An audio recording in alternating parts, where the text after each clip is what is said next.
Hey Trish, this is Shadow788. I love you and I really enjoy watching your videos because you're a very charismatic person and you also have a lot of good self-esteem promotions for those of us that are not of the media beauty type. But I want to talk to you a little bit about your video on that global warming is a hoax, and I want to actually give you the proper information for that because I do agree with you that politicians are shady or politics are shady, but you also got to understand a lot of politicians never really went back into the sciences, or they have their only science reference that they have is probably from like high school. And most of the time when it comes to science and technology and they're actually discussing these topics, they have no idea what they're talking about. And if you're a real true liberal, you'll actually go and investigate what they're talking about on their own, because half the time they don't even know what they're talking about and they're saying the completely wrong things. And I've been a student in marine biology for several years now, and I want to actually go over the aspect of global warming with you from my understanding. I actually wrote a paper on it for my professor, and it was 30 pages long, but I won't go that in depth for you because I know that's way too much.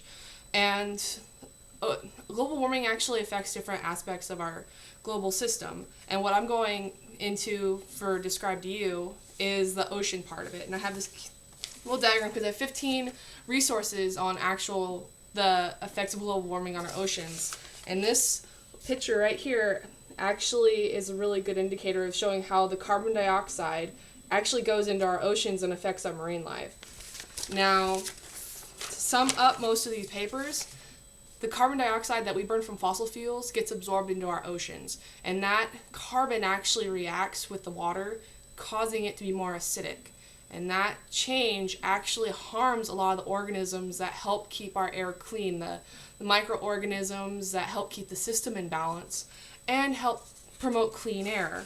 And they've actually done studies that actually show the effects of the acidified water on organisms. And if you can see on the top row are all the healthy little organisms, and as you go down they had increased the carbon input into the water by only a certain difference that has been in 1000 to 2000. And you can see from it that all the little organisms are kind of shriveled up and just dissolving. And what I want to make a point to you is that it is not a hoax. Our oceans are slowly being just acidified by the CO2 that is coming from fossil fuels. And not only us in the States that are actually guilty of pouring out CO2 in the atmosphere, other countries are just as liable as we are. And it is important to promote green living, because if we can reduce this, we can hopefully slow or even stunt our effect on our planet, because there's going to be a certain point where there's so much CO2 in the oceans, and this has actually been seen in the fossil record in the paleo environment, that there has been extreme extinction events because of the acidity of the ocean changing.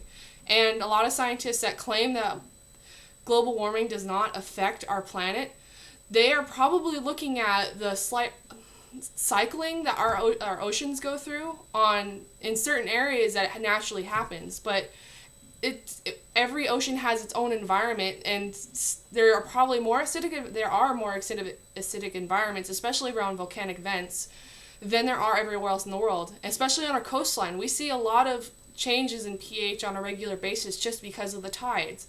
But on the ocean at its grand scale, organisms like clams and little filter feeders and even algae are slowly kind of their skeletons are being eaten away by this.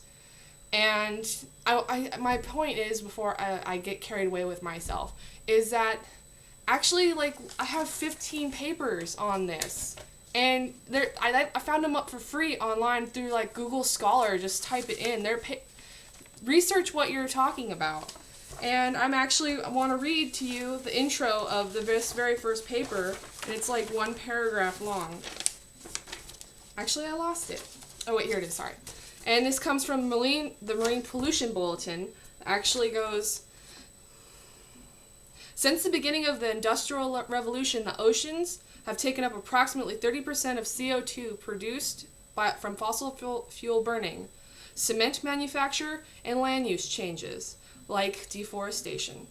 While the invasion of CO2 into the ocean removes this greenhouse gas from the atmosphere and thereby dampens global warming, it forms carbonic acid in seawater and lowers ambient surface ocean pH. And I just want you to have a little bit more better information, because you can't just take face value from whatever politicians say. So, I love you, and I hope that my rant as slimmed down as I have tried to make it is enough to actually explain it to you. So, bye.